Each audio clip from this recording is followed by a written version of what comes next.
Hey everyone, if you've installed Syncthing and want to start synchronizing files between your devices, you're in the right place. In this video, I'll show you how to set up Syncthing from start to finish in 2026. First, make sure Syncthing is installed on every device you want to synchronize. This could include Windows PCs, Macs, Linux systems, home servers, or supported mobile devices. Once accepted, Syncthing will begin scanning and synchronizing files automatically.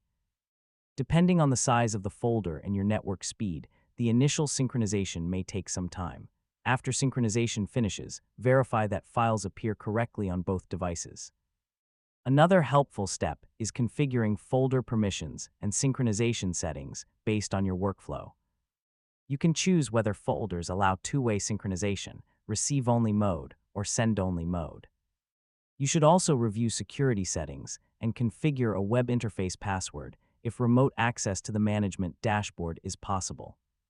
If synchronization doesn't start immediately, check firewall settings and ensure that both devices can communicate across the network. Before synchronizing important data, test the setup using a small folder to confirm that everything works as expected. You should also maintain regular backups because synchronization is not a replacement for a proper backup strategy. Finally, keep Syncthing updated on all connected devices to ensure compatibility, security, and reliable synchronization. And that's how to set up Syncthing in 2026. With secure device connections and automated folder synchronization, Syncthing makes it easy to keep files synchronized across all your devices without relying on third-party cloud storage providers. Thanks for watching, and I'll see you in the next tutorial.